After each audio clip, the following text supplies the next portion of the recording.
إن الحمد لله نحمده ونستعينه ونستغفره ونعوذ بالله من شرور أنفسنا وسيئات أعمالنا من يهده الله فلا مضل له ومن يضلل فلا هادي له وأشهد أن لا إله إلا الله وحده لا شريك له وأشهد أن محمدا عبده ورسوله أما بعد فإن خير الحديث كتاب الله وخير الهدي هدي محمد صلى الله عليه وسلم وشر الأمور محدثاتها وكل محدثة بدعة وكل بدعة ضلالة وكل ضلالة في النار وكما قال عليه الصلاة والتسليم أعوذ بالله من الشيطان الرجيم بسم الله الرحمن الرحيم يا أيها الذين آمنوا اتقوا الله حق تقاته ولا تموتن إلا وأنتم مسلمون يا أيها الناس اتقوا ربكم الذي خلقكم من نفس واحدة وخلق منها زوجها وبث منهما رجالا كثيرا ونساء واتقوا الله الذي تساءلون به والأرحام إن الله كان عليكم رقيبا يا أيها الذين آمنوا اتقوا الله وقولوا قولا سديدا يصلح لكم أعمالكم ويغفر لكم ذنوبكم ومن يطع الله ورسوله فقد فاز فوزا عظيما وقال الله عز وجل في موضع آخر والذي جاء بالصدق وصدق به أولئك هم المتقون رب اشرح لي صدري ويسر لي أمري واحلل عقدة من لساني يفقهوا قولي ربي زدني علما سبحانك لا علم لنا إلا ما علمتنا إنك أنت العليم الحكيم ربي يسر ولا تعسر وتمم بالخير حاضرین جمعہ پردہ نشین خواتین اور پیارے بچوں، ہر قسم کی بڑائی، بزرگی، شان و شوکت، عظمت و جلالت ایک اللہ وحدہ لا شریک کے لیے لائق زیبا ہے۔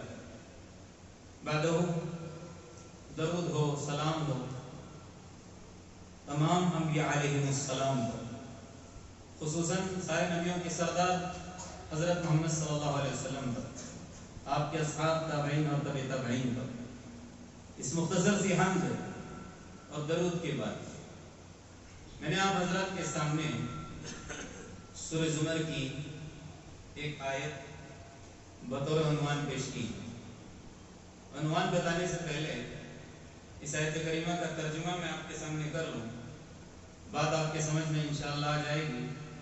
اللہ تبارک و تعالیٰ کا فرمان ہے والذی جاء بالصدق، وہ جو کہ سچائی لے کے آیا، وصدق بہ، اور جس نے اس سچائی کی تصدیق کی، اولئک هم المتقون، در حقیقت یہی تقوی والے ہیں، متقی ہیں۔ حضرات، اللہ تبارک و تعالیٰ نے اس آیت کریمہ کے اندر جو بات بیان کی ہے کہ سچائی لے کر جو آیا اور جس نے اس سچائی کی تصدیق کی، در حقیقت یہی متقی ہیں۔ مفسرین نے اس آیت کی روشنی میں بہت ساری باتیں بیان کی، الگ الگ مفسرین نے الگ الگ اقوال نقل کیے ہیں۔ بعض لوگ کہتے ہیں سچائی لے کر آنے والا وہ حضرت محمد صلی اللہ علیہ وسلم ہے، اور سچائی سے مراد قرآن ہے، شریعت ہے، اللہ کی وحدانیت کو سمجھانا ہے، اور بھی بہت ساری باتیں ہیں، یعنی کامل دین کہیں۔ آگے کیا کہا گیا ہے؟ وصدق بہ، اور جس نے جو لے کر آیا سچائی اس کی تصدیق کی۔ بعض لوگ کہتے ہیں اس کی تصدیق کرنے والے خود حضرت محمد صلی اللہ علیہ وسلم ہیں، لیکن بعض مفسرین کہتے ہیں اس کی جو سچائی کو لے کر آنے والے، تصدیق کرنے والے، اس سے مراد حضرت ابوبکر صدیق رضی اللہ عنہ ہیں، اور در حقیقت یہی لوگ تقوی اختیار کرنے والے ہیں۔ تو اس آیت کے اندر بھی اور اس کے علاوہ قرآن کے اندر بہت ساری ایسی آیتیں ہیں جہاں پر متقیوں کا، نیک اور صالحین کا ذکر کیا گیا ہے، اس آیت کی مصداق کو دیگر صحابہ کرام کے مقابلے میں حضرت ابوبکر صدیق کو ہی کہا گیا ہے۔ مثال کے طور پر سورۃ اللیل، اس کے اندر اللہ تبارک و تعالیٰ نے کیا کہا؟ فَأَمَّا مَنْ أَعْطَى، فَأَمَّا مَنْ أَعْطَى، رہا وہ انسان جس نے دیا، وَاتَّقَى، تقوی اختیار کیا، وَصَدَّقَ بِالْحُسْنَى، اور جس نے اچھائی کی تصدیق کی، فَسَنُيَسِّرُهُ لِلْيُسْرَى، ہم اس کے لیے آسان راستہ آسان بنا دیتے ہیں۔ دیکھیے بات ذرا سمجھتے چلیں، یہاں پر کیا کہا گیا؟ اوپر سچائی کی تصدیق کرنے والا، اور نیچے کی آیت کے اندر بھی جس نے دیا، کیا دیا؟ اللہ کے راستے میں صدقہ اور خیرات کیا، اپنے مال کو خرچ کیا اور تقوی اختیار کیا، اور پھر اچھائی بھلائیاں اس نے کیا کی؟ تصدیق کی۔ اس کے لیے اللہ تبارک و تعالیٰ کیا کہتا ہے؟ آسان سے آسان کر دیتا ہے صحیح راستہ۔ اس سے مراد بھی کون ہے؟ حضرت ابوبکر صدیق رضی اللہ عنہ ہے۔ تو ان دو آیات کو میں نے آپ کے سامنے بطور عنوان پیش کیا، اور انہی آیات کو عنوان بنا کر آپ کے سامنے انشاءاللہ آج کے خطبے میں حضرت ابوبکر صدیق رضی اللہ عنہ کی زندگی، ان کی خصوصیات کیا کیا ہیں، اس کے تعلق سے کچھ باتیں عرض کرنے کی کوشش کروں گا۔ ویسے تفصیلاً اگر ہم کو حضرت ابوبکر صدیق رضی اللہ عنہ کی زندگی کا مطالعہ کرنا ہے تو آپ کی سیرت کی بہت ساری کتابیں ہیں، اس کو مجھ کو اور آپ کو پڑھنا پڑے گا۔ اس مختصر سے وقت کے اندر ساری باتیں تو نہیں آ سکتی، لیکن کچھ باتیں انشاءاللہ آپ کے سامنے آپ کی خصوصیات بیان کرنے کی کوشش کروں گا، جو کہ میرے لیے اور آپ کے لیے مشعل راہ ہیں۔ کیونکہ جتنے بھی صحابہ کرام ہیں، آپ صلی اللہ علیہ وسلم کے جتنے بھی ساتھی ہیں، ان تمام صحابہ میں حضرت ابوبکر صدیق رضی اللہ عنہ ویسے سارے کے سارے ہمارے لیے کیا ہیں؟ مشعل راہ ہیں۔ اللہ کے رسول نے کہا اگر تم چاہتے ہو کہ تم کو اللہ تبارک و تعالیٰ کامیابی سے سرفراز کرے، تم کامیاب ہونا چاہتے ہو اس زندگی کے اندر بھی، اخروی زندگی کے اندر بھی، تو تم کو کس کو اپنا آئیڈیل بنانا ہے؟ میرے صحابہ۔ علیکم کہا اللہ کے رسول نے، سنتی، میرے طریقے کو اپنانا ہے، تو سنت الخلفاء راشدین المہدیین، وہاں تو خلفاء راشدین کہا، اور پھر آگے جتنے بھی اللہ کے رسول کے صحابہ، کیونکہ اللہ تبارک و تعالیٰ نے ان کو کیا دیا ہے؟ رضی اللہ عنہم ورضوا عنہ، رضا کا پروانہ دیا ہے، اور ہو بہو ان کے نقش قدم پر جو چلے گا اس کو بھی کامیابی ملے گی۔ تو الغرض ان تمام صحابہ کرام میں حضرت ابوبکر صدیق رضی اللہ عنہ ایسے صحابی ہیں جن کو امتیاز سب پر حاصل ہے، فوقیت سب پر حاصل ہے۔ وہ کیا وجہ ہے جانتے ہیں؟ سب سے پہلی وجہ حضرت ابوبکر صدیق رضی اللہ عنہ کو ممتاز بنانے والی سارے صحابہ کرام میں، سب صحابہ میں سب سے آگے کیوں ان کو کہا گیا؟ کیونکہ وہ السابقون السابقون میں سے ہیں۔ کیا مطلب ہے اس کا؟ سب سے پہلے اسلام لانے والوں میں ان کا شمار، ان کا حضرت ابوبکر صدیق رضی اللہ عنہ۔ اللہ کے رسول صلی اللہ علیہ وسلم فرماتے ہیں اپنے دوست کے بارے میں، دیکھیے دوست ایسا ہوتا ہے، ہمارا دوست، ہمارے ساتھی ایسے ہوتے ہیں جو وقت پر ہمارا ساتھ چھوڑ دیتے ہیں۔ وقت پر ساتھ دینے والے کو ہی کیا کہا جاتا ہے؟ حقیقت میں دوست کہا جاتا ہے۔ اللہ کے رسول صلی اللہ علیہ وسلم فرماتے ہیں میرے بچپن کا دوست، میرے بچپن کا ساتھی۔ اللہ کے رسول اور حضرت ابوبکر صدیق رضی اللہ عنہ کی عمر میں صرف 2.5 سال کا فرق تھا۔ 2.5 سال بڑے کون؟ حضرت ابوبکر صدیق، اور 2.5 سال چھوٹے حضرت محمد صلی اللہ علیہ وسلم۔ اور 2.5 سال کے فرق ہونے کے باوجود آپ صلی اللہ علیہ وسلم ان کے داماد بھی ہیں، یاد رکھ لیجیے۔ آپ کی بیٹی ان کے نکاح میں بھی ہے، عائشہ رضی اللہ عنہا، ہم سبھی جانتے ہیں۔ الغرض کہنے کا مطلب میرے یہ ساتھی ایسے کہ کبھی بھی کسی بھی موقع پر کوئی بھی بات میں نے ان کے سامنے پیش کی ہو اور اس ساتھی نے ٹھکرایا ہو، ایسا میں نے کبھی نہیں دیکھا۔ خصوصاً کہتے ہیں کہ جب میں نے اسلام کی دعوت ان کے سامنے، کس کے سامنے؟ حضرت ابوبکر صدیق رضی اللہ عنہ کے سامنے پیش کی۔ ویسے میں نے بہت صحابہ کرام کے سامنے اسلام کی دعوت پیش کی، میں نے سب کے دل کے اندر کچھ نہ کچھ تردد، شک، شبہ، ڈاؤٹ پایا، فوراً کسی نے تصدیق نہیں کی۔ یہی میرا ایک دوست ہے، یہی ایک میرا ساتھی ہے، جب میں نے اس کے سامنے اسلام پیش کیا تو بلا چوں چراں، بغیر کسی ڈاؤٹ کے، بغیر کسی تردد کے، بغیر کسی تذبذب کے فوراً قبول کرنے والا اسلام وہ کون؟ حضرت ابوبکر صدیق رضی اللہ عنہ۔ یہی ان کو امتیازیت حاصل ہے، سارے صحابہ پر ممتاز اس لیے ہیں کہ ان کو جب اللہ کے رسول نے اسلام پیش کیا تو فوراً بغیر غور و فکر بغیر تدبر کے اسلام کی دعوت کو قبول کیا. اور صحابہ کرام میں اللہ کے رسول کی زبانی کہا گیا ہے افضل البشری بعد الانبیاء ابو بکر. سارے انسانوں میں انبیاء کے بعد اگر کوئی ہے، اگر کوئی افضل شخصیت ہے تو وہ کون ہے؟ حضرت ابو بکر صدیق رضی اللہ عنہ. یہ صرف کس لیے؟ کیونکہ جب اسلام ان کے سامنے پیش کیا تو سب سے پہلے انہوں نے اس کو کیا کیا ہے؟ گلے لگایا. اور یہاں تک کہ حضرت عمر رضی اللہ عنہ کہتے ہیں کن کے تعلق سے؟ حضرت ابوبکر صدیق رضی اللہ عنہ کے تعلق سے کہتے ہیں کہ ساری امت کا ایمان ایک پلڑے کے اندر رکھا جائے اور حضرت ابوبکر صدیق رضی اللہ عنہ کا ایمان ایک پلڑے میں رکھا جائے تو ان کا پلڑا جھکے گا اور ساروں کا اوپر چلا جائے گا. اندازہ لگائیے کیسے مومن، کیسے مسلم، کیسے مخلص شخصیت کہ ان کی ممتازیت کی، ان کے اعلیٰ ہونے کی گواہی اور شہادت کون؟ ان کے خود ساتھی دوسرے صحابہ کرام خود دے رہے ہیں. اور خالی ایسا نہیں ہے اسلام کے اندر داخل ہو گئے کام ختم نہ، سب سے بڑے داعی بھی ہیں. کیا مطلب ہے؟ جب اسلام کے اندر داخل ہوئے تو پوچھا اللہ کے رسول سے کیا میرا کام کیا ہے؟ اے میرے دوست، اے میرے ساتھی، مجھے اب کرنا کیا ہے؟ اللہ کے رسول نے کہا جو بات میں نے تمہارے سامنے پیش کی، جس کلمے کی دعوت میں نے تجھ کو دی ہے، اسی کو تجھے آگے تک لے کے جانا ہے. ایسا اس کو مضبوطی سے تھام لیا اس کلمے کو اور اس کی دعوت ایسے عام کرنے لگے. ہم جانتے ہیں عشرہ مبشرہ میں 10 صحابہ، عشرہ مبشرہ ہی کہتے ہیں، جن کو جنت کی بشارت دی جا چکی ہے. اس میں سے 5 صحابہ کرام ایسے ہیں جن کی وجہ سے اسلام کے اندر داخل ہوئے.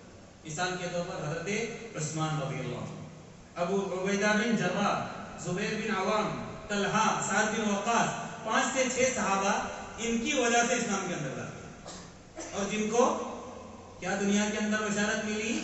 جنت کی. عشرہ مبشرہ کے اندر داخل ہوئے. یہ ہے ان کی جو سارے انسانیت کے اندر احسن اور افضل ہونے کی وجہ. یہ جو دعوت ان کے اوپر پیش کی گئی تھی، جب اللہ کے رسول نے کہا کہ اس کو آگے پہنچاؤ تو پہنچانا شروع کیا. یہاں تک نہیں، حضرت ابوبکر صدیق رضی اللہ عنہ کے بارے میں آتا ہے مکہ کے اندر جتنے بھی ضعیف، ناتواں، کمزور قسم کے مسلمان تھے، جن کے اوپر ظلم اور ستم ڈھائے جا رہے تھے، تکالیفیں دی جا رہی تھی، جن کو مجبور کیا جا رہا تھا کہ اسلام سے تم باز آ جاؤ، اسلام کو چھوڑ دو، پھر سے کفر کی طرف، شرک کی طرف لوٹو، تو ان کو ان ظالم جتنے بھی جابر قسم کے ان کے مالک تھے ان سے چھڑا کر آزادی دلانے والے کون تھے؟ وہ حضرت ابوبکر صدیق رضی اللہ عنہ. اور مثال کون سی ہے؟ حضرت بلال حبشی رضی اللہ عنہ. جب ان کے اوپر ظلم ستم ڈھائے جا رہے تھے، تکلیف دی جا رہی تھی، تشدد کا ان کو نشانہ بنایا جا رہا تھا، تو اپنا جان، اپنا مال پیش کر کے کیا کر دیا؟ ان کو آزاد کر دیا. جب اسلام کے اندر داخل ہوئے کبھی بھی یہ نہیں سمجھا کہ یہ جان میری جان ہے، یہ میرا مال ہے. اپنا جان اور مال اسلام کے لیے کیا کر دیا تھا؟ وقف کر دیا تھا، قربان کر دیا تھا. یہی کہ حضرت ابوبکر صدیق رضی اللہ عنہ سارے صحابہ میں افضل. لیکن بعض سلف کہتے ہیں کہ حضرت ابوبکر صدیق رضی اللہ عنہ کی خصوصیات میں سے سب سے پہلی خصوصیت جو ان کی تھی وہ ان کا ایمان تھا. ویسے سارے صحابہ کرام کے پاس ایمان تھا، لیکن جو طاقت والا، جو قوت والا ایمان ان کے پاس تھا، جو وزنی ایمان ان کے پاس تھا، وہ دوسروں کے پاس نہیں تھا. وہ کیسے؟ کہتے ہیں کہ حضرت ابوبکر صدیق رضی اللہ عنہ کی خصوصیت ان کی کثرت نماز یا کثرت صیام کی وجہ سے نہیں ہے. کیا فرماتے ہیں؟ ما فضلهم ابو بکر بکثرت صلاۃ ولا صیام ولکنه فضلهم بشیء وقر فی القلب. اس چیز کی وجہ سے جو ان کے دل کے اندر راسخ ہو گئی تھی، اس کی وجہ سے ان کی فضیلت ہے، ان کی خصوصیت. وہ کون سی چیز ہے؟ ان کا وہ ایمان تھا. اور میں نے کہا نا حضرت عمر رضی اللہ عنہ کا قول کہ ساروں کا ایمان ایک پلڑے میں اور حضرت ابوبکر کا ایمان ایک پلڑے میں، تو جھکے گا کس کا پلڑا؟ حضرت ابوبکر صدیق رضی اللہ عنہ. اسی ایمان کی وجہ سے کیا ہے، تمام صحابہ کے اوپر ان کو فوقیت اور خصوصیت حاصل تھی. یہ امتیازی ان کی خصوصیت کہ سب میں یہ ممتاز تھے. اب اندازہ لگاؤ ایسے ایمان والے، اللہ کی ذات پر ایسا توکل اور بھروسہ اور یقین کرنے والے، جب ان کا ایمان اس طرح کا ہوگا، ایسا راسخ اور مضبوط جو دل کے اندر گھر کر چکا ہو، تو ان کے اعمال پھر کیسے ہوں گے؟ اندازہ لگاؤ. دیکھیے حضرت امام مالک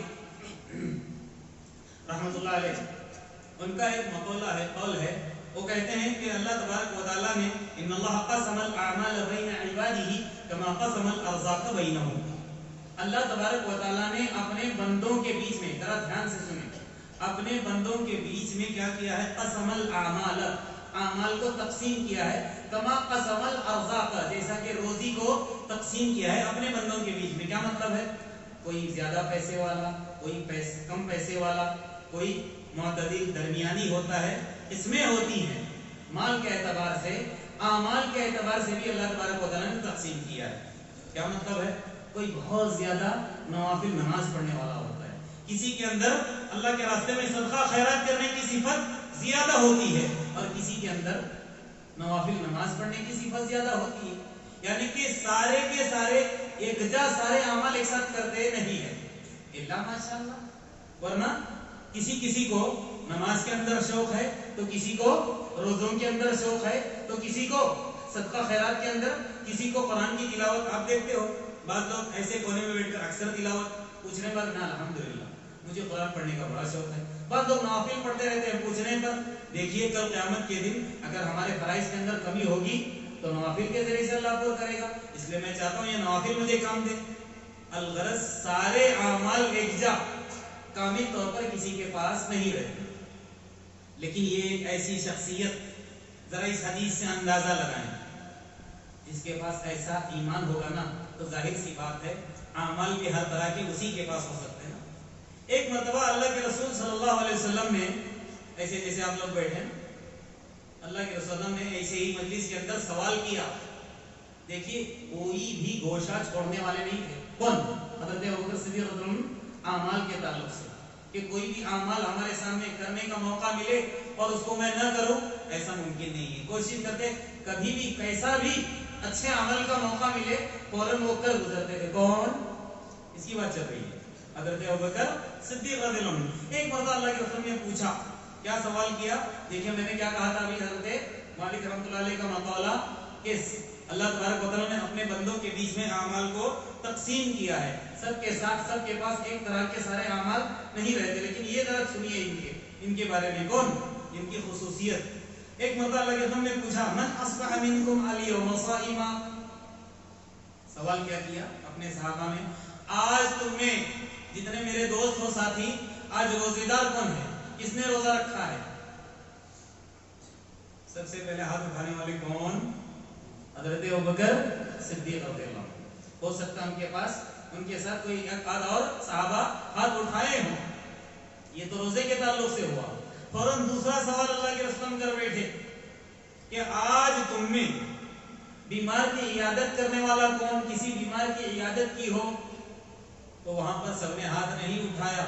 اگر کسی نے ہاتھ اٹھایا تنہا تو وہ کون؟ حضرت ابوبکر صدیق رضی اللہ عنہ. تیسرا سوال کر بیٹھے اللہ کے رسول صلی اللہ علیہ وسلم، آج جنازے میں کس نے شرکت کی؟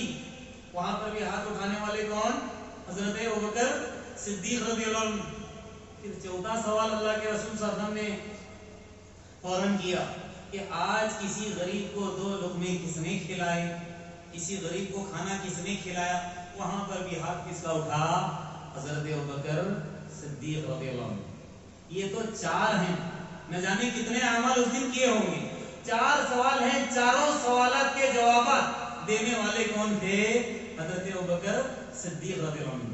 فوراً برملا اللہ کے رسول کی زبان سے نکلا جملہ، بھلا ایسا انسان جس کے پاس ایک ساتھ اس طرح کے اعمال ایک دن بیک وقت جمع ہو، جنت میں جانے کے لیے کوئی چیز ایسے انسان کے لیے مانع ہو سکتی ہے، رکاوٹ ہو سکتی ہے؟ نہ نہ نہ. ایسا انسان لازمی طور پر کہاں جائے گا؟ کہاں جائے گا؟ جنت میں جائے گا. اور اللہ کے رسول نے کہا جنت کے بہت سارے دروازے ہیں. ویسے حدیث کے اندر کیا آتا ہے؟ لِكُلِّ جَنَّةٍ ثَمَانِيَةُ أَبْوَابٍ، ہر جنت کے کتنے دروازے ہیں؟ 8 دروازے ہیں۔ ایک دروازہ صدقہ کرنے والوں کے لیے، ایک دروازہ روزے داروں کے لیے، ایک دروازہ اللہ کے راستے میں جہاد کرنے والوں کے لیے، ایک دروازہ نمازیوں کے لیے، ایک دروازہ حج کرنے والوں۔ الگ الگ دروازے ہیں، الگ الگ اعمال کرنے والوں کے لیے 8 دروازے ہیں جنت کے۔ جب یہ بات اللہ کے رسول نے بیان کی صحابہ کے سامنے، تو حضرت ابوبکر صدیق رضی اللہ عنہ نے سوال کیا، بھلا کوئی بھی ایسا انسان ہے جس کو 8 دروازوں سے کل قیامت کے دن آواز لگائی جا رہی ہو؟ فوراً اللہ کے رسول نے کہا لِكُلِّ جَنَّةٍ ثَمَانِيَةُ أَبْوَابٍ وَأَنْتَ تُنَادَىٰ يَا أَبَا بَكْرٍ مِنْ كُلِّ بَابٍ۔ کیا کہا؟ جنت کے 8 دروازے ہیں، 8 دروازوں سے اگر کوئی شخصیت جس کو آواز لگائی جائے گی کل قیامت کے دن، تو کون ہوں گے؟ اے ابو بکر، آپ ہو۔ آپ اندازہ لگاؤ کیسے ابو بکر کہ دنیا کے اندر اللہ کے رسول صلی اللہ علیہ وسلم نے اتنی ساری باتیں جن کے حق میں بیان کی ہوں، اور پتہ ہے اللہ کے رسول صلی اللہ علیہ وسلم سے حد درجہ اگر کوئی محبت کرنے والا دنیا کے اندر تھا تو وہ کون؟ ابو بکر صدیق رضی اللہ عنہ۔ حد سے زیادہ محبت۔ ویسے صحابہ بہت سارے محبت کرتے تھے، لیکن حضرت ابوبکر کے مقابلے میں کوئی بھی نہیں تھا۔ بہت زیادہ چاہت کرنے والے، بہت زیادہ محبت کرنے والے، بہت زیادہ ساتھ دینے والے۔ اور یہ ہم شروع سے ابھی سنتے آ رہے ہیں۔ سب سے بڑی کٹھن گھڑی کون تھی؟ جب اسلام پیش کیا جا رہا تھا، سارے مکہ والوں نے گالی دی۔ چاچا نے کہا تھا کیا اس لیے آپ نے ہم کو یہاں جمع کیا؟ سارے مخالفین، اور اس موقع پر ساتھ دینے والے کون؟ حضرت ابوبکر۔ اسی سے اندازہ لگاؤ کتنا پیار کرتے ہوں گے، کتنی محبت اللہ کے رسول صلی اللہ علیہ وسلم سے کرتے ہوں گے، کیسی ان کے دل کے اندر چاہت ہوگی۔ خالی اسی سے اندازہ لگاؤ ہجرت کا موقع ہے، سفر ہجرت ایسا کٹھن کہ ہر راستے پر کٹھنائیاں ہی کٹھنائیاں ہیں۔ کوئی ایسا گھڑی نہیں تھی کہ مکہ سے نکلے ہوں اور مدینہ تک بآسانی پہنچتے ہوں، کہیں نہ کہیں پکڑے جانے کا خطرہ ضرور تھا۔ ایسے سفر میں آگے بڑھ کر اگر کوئی ساتھ دینے والے تو کون تھے؟ وہ حضرت ابوبکر صدیق رضی اللہ عنہ۔ یہاں تک کہ حضرت عمر رضی اللہ عنہ نے کیا کہا ہے پتہ ہے؟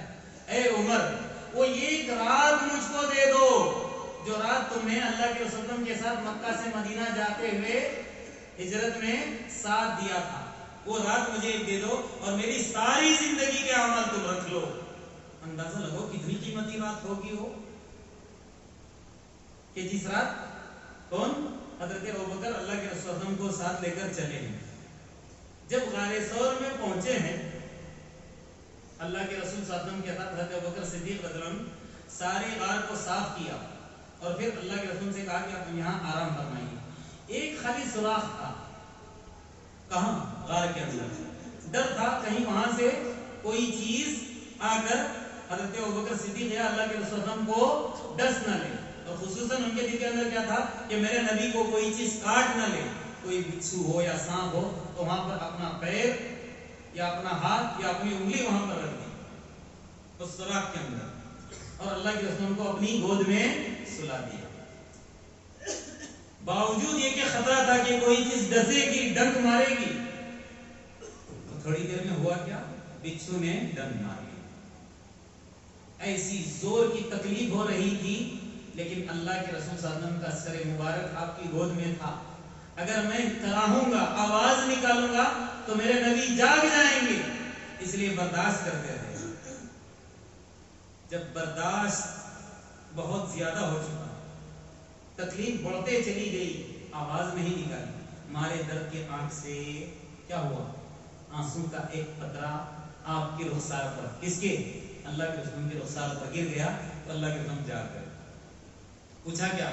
وجہ نہیں بتائی، نہیں کچھ نہیں، آپ آرام کریں۔ الغرض کہنے کا مطلب یہ ہے کہ ایسی تکلیف کے موقع پر ساتھ دینے والے کون؟ حضرت ابوبکر صدیق رضی اللہ عنہ۔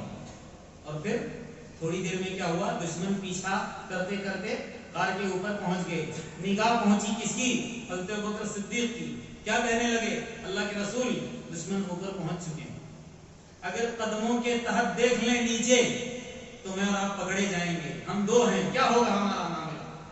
تو اللہ کے رسول نے کیا کہا؟ ما ظن، تمہارا کیا گمان ہے؟ باثنین ثالثہما اللہ، ان کے بارے میں تمہارا کیا گمان ہے جو دو ہیں اور تیسرا جن کا اللہ ہے؟ ان کا کوئی کیا بگاڑ سکتا ہے؟ ان کا کوئی بال کچھ بیکا کر سکتا ہے؟ ان کو کوئی تکلیف دے سکتا ہے؟ اور کیا کہا؟ لا تحزن، غم مت کرنا، ان اللہ معنا، ہمارے ساتھ اللہ ہے. اور پھر ذرا آگے بڑھتے ہیں، وہاں کے حالات ذرا ہلکے ہو گئے تو غار ثور سے نکلے کہاں کی طرف؟ مدینہ کی طرف. اب جب نکلے ہیں، کبھی آگے جا رہے ہیں ابو بکر صدیق رضی اللہ عنہ اللہ کے وسلم کے، تو کبھی پیچھے آ رہے ہیں، کبھی دہنی طرف تو کبھی بائیں طرف. اللہ کے رسول نے سوال کیا، ابو بکر آخر تجھے ہوا کیا ہے؟ کیوں پریشان ہو؟ کبھی آگے کبھی پیچھے، کبھی دائیں کبھی بائیں، ایسا کیا ہو رہا ہے؟ کیوں اتنے بے چین ہو؟ کہا اللہ کے رسول مجھے پریشانی اس بات کی ہے، پیچھے ہمارے دشمن ہے، آگے بھی گھات لگا کر بیٹھے ہیں، ڈر ہوتا ہے کہیں پیچھے سے کوئی حملہ کرے، اس لیے فوراً میں پیچھے آ جاتا ہوں کہ وہ حملہ میری پیٹھ پر ہو، مجھے ہو، آپ کو تکلیف نہ ہو. آگے اس لیے جاتا ہوں سامنے سے اگر کوئی حملہ کرے وہ حملہ مجھ پر آ جائے. آپ کی داہنی طرف اس لیے جاتا ہوں کہ داہنی طرف سے کوئی حملہ کرے.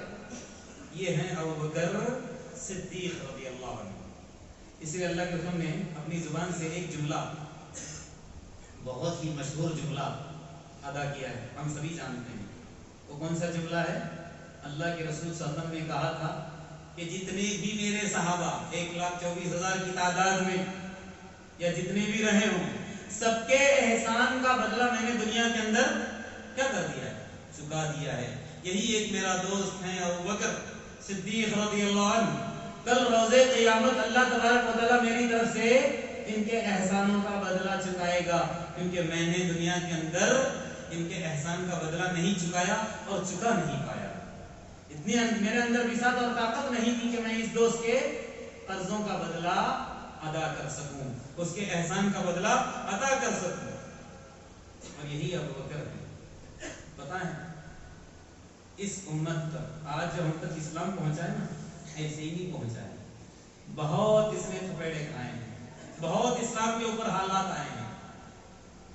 اس امت کے اوپر دو احوال، دو گھڑیاں ایسی آئی ہیں کہ اگر وہ دو گھڑیوں کے اوپر، اس موقع کے اوپر اللہ تبارک و تعالیٰ حضرت ابوبکر صدیق رضی اللہ عنہ کو طاقت اور قوت نہ دیتا تو یہ امت سنبھل نہ پاتی. دو ایسی گھڑیاں آئی تھی پریشانی کی، اور سب سے مشکل گھڑی ان دو گھڑیوں میں سے پہلی گھڑی کیا تھی پتہ ہے؟ اللہ کے رسول صلی اللہ علیہ وسلم کی وفات. جیسے کہ اللہ کے رسول صلی اللہ علیہ وسلم کی وفات ہو گئی، آپ صلی اللہ علیہ وسلم کا انتقال ہو گیا. حضرت انس رضی اللہ عنہ کہتے ہیں، صحابی رسول کہتے ہیں، جب اللہ کے رسول صلی اللہ علیہ وسلم کا انتقال ہو گیا سارے صحابہ صدمے میں آ گئے. سارا مدینہ تاریک ہو گیا، اس کی گلیاں تاریک ہو گئی. ایک موقع تھا جب اللہ کے رسول صلی اللہ علیہ وسلم مکہ سے مدینہ ہجرت کر کے آ گئے تھے تو ساری گلیاں روشن تھی اور طلع البدر علینا کی آواز سے گونج رہی تھی. سارے مدینہ والے خوش تھے، ایک قسم کی خوشیاں تھی. لیکن جیسے اللہ کے رسول صلی اللہ علیہ وسلم کی وفات ہو گئی، سارا مدینہ کیا ہو گیا؟ تاریک ہو گیا. سب پریشان ہو گئے، کیا کریں، کیسے کریں. یہاں تک ایک صحابی رسول کہتے ہیں کہ ہمارے دلوں کی کیفیت بدل گئی. جو کیفیت اللہ کے رسول صلی اللہ علیہ وسلم کی زندگی کے اندر تھی وہ کیفیت نہیں رہی. ایسے پریشانی کے کیا کریں ایسے موقع پر. اچھا یہ تو عام صحابہ کے تعلق سے ہے. حضرت عمر جانتے ہو، ان کے بارے میں اللہ کے رسول نے کہا کہ میرے پاس کوئی نبی نہیں، اگر اللہ تبارک و تعالیٰ کسی کو نبی بناتا تو وہ کون؟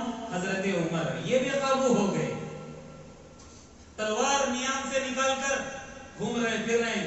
جو بھی کوئی کہے گا کہ اللہ کے رسول صلی اللہ علیہ وسلم کا انتقال ہو گیا، میں اس کی کیا کروں گا؟ گردن اڑاؤں گا. آپ سے باہر ہو گئے، بے قابو ہو گئے. ایسے حالات کے موقع پر، اس طرح کی پریشانی کے موقع پر، یہ اتنا بڑا فتنہ ابھر رہا تھا، ایسے موقع پر کون؟ حضرت ابوبکر صدیق رضی اللہ عنہ. جن کے تعلق سے آتا ہے بڑے رقیق القلب، بہت ہی نرم دل تھے. اللہ کے رسول جب قرآن کی تلاوت کرتے تو آنکھوں سے آنسو جاری تھا، کسی کی تکلیف دیکھی نہیں جاتی تھی. لیکن ایسے موقع پر اپنے آپ کو سنبھالنے والے کون؟ حضرت ابوبکر صدیق رضی آئے، جیسے سنا کہ اللہ کے رسول صلی اللہ علیہ وسلم کا انتقال ہو گیا ہے، آ گئے مسجد نبوی میں، آپ کے حجرے میں داخل ہوئے، آپ کے چہرے سے چادر ہٹائی اور پیشانی کو چوما اور کہنے لگے آ کر منبر پر کھڑ کر اپنے صحابہ سے کہ سن لو اے میرے دوستو. اور حضرت عمر رضی اللہ عنہ سے بھی کہا کہ من کان منکم یعبد محمدا فإن محمدا قد مات. کیوں پریشان ہو؟ اگر تم میں کا کوئی اب تک محمد صلی اللہ علیہ وسلم کی عبادت کرتا تھا، سن لو محمد صلی اللہ علیہ وسلم کا انتقال ہو چکا ہے. من کان یعبد اللہ، جو اللہ کی عبادت کرتا تھا، سن لو فإن اللہ حی، اللہ کی ذات زندہ ہے، لا یموت، مرنے والی نہیں ہے. اور وہ آیت پڑھ کون سی؟ وما محمد الا رسول، جتنے بھی دنیا کے اندر رسول آئے سب کا انتقال ہو گیا. قد خلت من قبل الرسل، آپ سے پہلے بھی رسول دنیا سے گئے. قد خلت من قبل الرسل افإن مات، اگر ان کے انتقال پر یا ان کو قتل کرنے پر تم پیچھے ہٹ جاؤ گے تو سمجھو تم مومن نہیں ہو سکتے، تم مومن نہیں ہو سکتے. یہ کس نے کہا؟ کس نے سنبھالا دیا؟ حضرت ابوبکر صدیق رضی اللہ عنہ. اگر ایسے صحابی نہ ہوتے اور اللہ تبارک و تعالیٰ ان کو اس وقت طاقت نہ دیتا تو آج ہم یہاں مسجد کے اندر نہ ہوتے، ہم آج اللہ کے نام لیوا نہ ہوتے. ایسوں کی وجہ سے اسلام یہاں تک پہنچا اور اللہ کی ذات سے امید ہے آگے تک چمکتا رہے گا. ایک موقع وہ بھی تھا جب اللہ تبارک و تعالیٰ نے آسمان سے سورۃ النصر نازل کی. ہم سبھی جانتے ہیں نا، اذا جاء نصر اللہ والفتح ورأيت الناس يدخلون في دين الله افواجا فسبح بحمد ربك واستغفر انه كان توابا. یہ سورت کے نازل ہونے پر سارے صحابہ، سارے مدینہ والے خوشیاں منانے لگے، کیونکہ بشارت ہی کچھ ایسی تھی کہ اسلام جو کیا کرے گا؟ آگے بڑھے گا، ترقی کرے گا، لوگ اسلام کے اندر داخل ہوں گے. اس سورت کے نازل ہونے پر سارے صحابہ خوش. اگر کوئی رو رہا تھا کون تھے وہ؟ حضرت ابوبکر صدیق رضی اللہ عنہ. عجیب بات ہے نا، سب خوش ہیں اور یہ رو رہے ہیں، اور یہاں پر اللہ کے رسول کے انتقال پر سب رو رہے ہیں، اور اگر کوئی سنبھالا دے رہا ہے تو وہ کون ہے؟ حضرت ابوبکر صدیق. یہ ہے ان کی ایمان کی کیفیت. اللہ نے ایسے ان کو نوازا تھا، جب اپنے آپ کو کنٹرول کرنا تھا تو وہاں پر جہاں سخت ہونا تھا سخت ہو جاتے تھے، اور جہاں بات سمجھنے والی تھی وہاں سمجھ جاتے تھے. پوچھا صحابہ نے، ہم سب خوش ہیں، اللہ کی طرف سے بشارت ہے اور آپ رو رہے ہو؟ کہنے لگے حضرت ابوبکر صدیق، جہاں تک میری نگاہ ہے میرے دوستوں وہاں تک آپ کی نگاہ نہیں پہنچ رہی ہے. مطلب کیا ہے؟ اس سورت کے نازل ہونے کے بعد اب یوں سمجھو کہ اللہ کے رسول کے چند ہی دن رہ گئے ہیں. اب ہمارے ساتھی ہم سے جدا ہونے والے ہیں. آپ کی جدائی کی آپ کی جو کیا کہتے ہیں فرقت، رفاقت نہیں، رفاقت ساتھی کو کہتے ہیں، ساتھ کو کہتے ہیں. فرقت آپ کی جدائی کی یا جدائی مجھے کیا کر رہی ہے؟ رلا رہی ہے. یہ ہے کہ فوراً محسوس کیا ایک وہ موقع جہاں پر سب صحابہ پریشان تھے، سہارا دیا. ایک اور موقع جس میں حضرت ابوبکر صدیق رضی اللہ عنہ نے اس امت کو سنبھالا دیا تھا. وہ کون سا موقع تھا؟ کہ جب اللہ کے رسول صلی اللہ علیہ وسلم کا انتقال ہو گیا، چند دن گزرے تھے، کئی قسم کے فتنے ہوئے تھے. اس میں سے 3 بہت مشہور فتنے ہیں. ایک فتنہ ارتداد، بہت سارے لوگ اسلام سے کیا ہونے لگے؟ مرتد ہونے لگے، اسلام کو چھوڑنے لگے. دوسرے مدعیان نبوت، وہاں مسیلمہ بن کذاب، یہاں اسود انسی، یہاں فلانے سب اپنے آپ کو میں نبی محمد صلی اللہ علیہ وسلم کے جاتے ہی سب اپنے آپ کو کیا کہنے لگے؟ نبی کہنے لگے. اور تیسرا جو فتنہ ابھرا تھا وہ کون سا تھا؟ اس میں اچھے لوگ بھی آ جاتے ہیں، مانعین زکات دینے سے کیا کر دیا لوگوں نے؟ انکار کر دیا. انکار کیا؟ کہنے لگے اللہ کے رسول صلی اللہ علیہ وسلم جب تک تھے ہم تو زکات دے رہے تھے، اب اللہ کے رسول صلی اللہ علیہ وسلم جا چکے ہیں، ہم نماز پڑھتے ہیں، اللہ کو مانیں گے، اللہ کی عبادت کریں گے، رہی ہمارے پاس مال ہی تھوڑا سا رہتا ہے پھر اس میں سے اللہ کے راستے میں دینا، ہم یہ چیز نہیں کر پائیں۔ اب صحابہ کرام آپس میں بیٹھ کر مشورہ کرنے لگے، کیا کرنے لگے؟ ارتداد کے مقابلے میں تو ہم کو کھڑا ہونا ہے، مدعیان نبوت کے مقابلے میں تو ہم کو آنا ہے، رہی بات جو لوگ زکوٰۃ کا انکار کر رہے ہیں، اب ان کے ساتھ مفاہمت کرنا ہے، کمپرومائز کرنا، جیسے آج کل بھی ہوتا ہے کہ چلو بھائی حکمت سے کام لیتے ہیں، حکمت سے، اور حکمت کے چکر میں بہت سارے اللہ کے احکام کی کیا ہو جاتی ہے؟ پامالی ہو جاتی ہے۔ تو صحابہ سب مل کر کیا کہنے لگے؟ جو مانعین زکوٰۃ ہیں اب ان کے مقابلے میں نہیں آنا، ذرا ان کو ڈھیل دے دیتے ہیں، یہاں ان کے مقابلے میں۔ ایسے موقع پر یہی کہا نا، رقیق القلب، نرم دل، کون؟ حضرت ابوبکر صدیق رضی اللہ عنہ اٹھ کھڑے ہوئے، یہاں تک کہ حضرت عمر رضی اللہ عنہ نے بھی آ کر سمجھایا کہ اے ابوبکر ذرا اس وقت آپ کیا کریں؟ نرمی سے کام لیں، کیونکہ اللہ کے رسول کے پاس خلیفہ کون بنے تھے؟ حضرت ابوبکر صدیق۔ کہتے ہیں 2.5 سالہ زندگی کے اندر جتنے بھی حالات آئے اس کا مقابلہ کر کے پھر پرسکون زندگی، پرامن زندگی عطا کر کے دنیا سے رخصت ہونے والے حضرت ابوبکر صدیق کیا کہنے لگے؟ سب سے پہلے حضرت عمر سے کہا تمہارا کیا معاملہ ہے؟ زمانے جاہلیت میں تو تمہاری سختی بڑی ہی مشہور تھی، بات بات پہ تلوار نکالنے والے، اور آج یہاں پر لوگ زکوٰۃ سے انکار کر رہے ہیں اور ان کے معاملے میں تم مفاہمت کرنے جا رہے ہو۔ اجبار فی الجاہلیہ وخوار فی الاسلام، کیا معاملہ ہے؟ زمانے جاہلیت میں بالکل ایک دم سخت، اور زمانے اسلام کے اندر ذلت سے مفاہمت کرنے چلے ہو، ایسا کیا معاملہ ہے؟ نا نا نا، میرا اعلان ہے، وہ کیا ہے؟ وہ چاہے مدعیان نبوت ہو، وہ چاہے اسلام سے مرتد ہونے والے ہوں، یا جو زکوٰۃ کا انکار کرنے والے ہوں، سب کے مقابلے میں کھڑا ہو جاؤں گا، سب سے میں جنگ کروں گا۔ کیا جملہ تھا؟ آخری جو جملہ ان کا یہ، ذرا دھیان سے سن لیں، کیا کہا؟ اَيَنْقُصُ الدِّينُ وَأَنَا حَيٌّ، میرے ہوتے ہوئے دین کے اندر، دین محمدی کے اندر کمی آئے، ایسا ہو سکتا ہے؟ کیا کہا؟ واللہ، اللہ کی قسم کھا کر کہا، لَوْ مَنْعُونِي قَالًا، یہ جتنے بھی ساتھی ہیں، میرے دوست ہیں، اگر یہ مجھے کس کا؟ رسی کا انکار کریں گے، كَانُوا يُؤَدُّونَهَا إِلَى رَسُولِ اللَّهِ صلی اللہ علیہ وسلم، اور یہ اللہ کے رسول کی زندگی میں اس کو دے رہے تھے، لَقَاتَلْتُهُمْ عَلَى ذَلِكَ، اس بات پر میں ان سے جنگ کروں گا۔ کیا مطلب ہے؟ اگر یہ لوگ اللہ کے رسول صلی اللہ علیہ وسلم کی زندگی میں زکوٰۃ دیتے اور جانور دیتے تھے اور ساتھ میں رسی دیتے تھے، اب میری زندگی کے اندر صرف جانور دیں گے اور رسی جو گلے میں ٹانگی جاتی ہے اس کا انکار کریں گے، ان سے میں کیا کروں گا؟ جنگ کروں گا۔ یہ ہیں ابوبکر صدیق رضی اللہ عنہ۔ خالی اللہ تبارک و تعالیٰ نے ان کو اللہ کے رسول کی زبانی یہ نہیں کہا کہ افضل البشری بعد الانبیاء، انبیاء کے بعد اگر کوئی افضل شخصیت ہے تو ابوبکر صدیق رضی اللہ عنہ۔ ایسے بھی بہت سارے احوال اور حالات گزرے ہیں جہاں پر انہوں نے بڑی حکمت سے اور بڑے نرمی سے، اور جہاں سختی کا معاملہ سختی سے کام کر کے اسلام کی اعانت اور مدد کی۔ بس اخیر میں اللہ تبارک و تعالیٰ سے یہی دعا ہے، جتنی باتیں ہم کہتے ہیں، سنتے سناتے ہیں، اس کے مطابق مجھ کو اور آپ کو اللہ تبارک و تعالیٰ عمل کرنے کی توفیق عطا فرمائے۔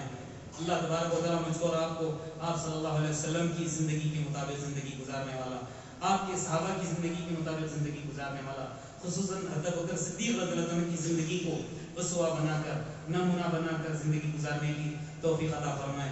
اللہ تبارک و تعالیٰ میرا اور آپ کے ایمان کے اندر تقویت عطا کرے، میرا اور آپ کے ایمان کی کمزوری کو دور کرے، اعمال صالحہ کی توفیق عطا کرے، ایسے اعمال جس سے اللہ تبارک و تعالیٰ راضی ہوتا ہے ایسے اعمال کی توفیق عطا کرے، ایسے اعمال جس سے اللہ ناراض ہوتا ہے اس اعمال سے اللہ میرے اور آپ کی حفاظت فرمائے۔ ہم میں جو پریشان حال ہیں اللہ ان کی پریشانیوں کو دور کرے، جو بھی انتہائی بچیاں ہیں ان کے بہترین جوڑ کا انتظام کرے، جو مقروضین ہیں اللہ تبارک و تعالیٰ غیر سے ان کے قرضوں کی ادائیگی کی شکلی صورتیں پیدا کرے، جو بیمار ہیں اللہ تبارک و تعالیٰ ان کو صحت عاجلہ دائمہ مستمرہ نصیب کرے، شرک کی برائیوں سے اللہ تبارک و تعالیٰ مجھ کو آپ کو محفوظ رکھے، بدعات سے محفوظ رکھے، آمین۔ وآخر دعوانا الحمدللہ رب العالمین۔ بارک اللہ لی ولکم فی القرآن العظیم ونفعنی وإیاکم بما فیہ من الآیات وذکر الحکیم۔ اقول قولی ھذا واستغفر اللہ لی ولکم ولسائر المسلمین من کل ذنب فاستغفروہ انہ هو الغفور الرحیم۔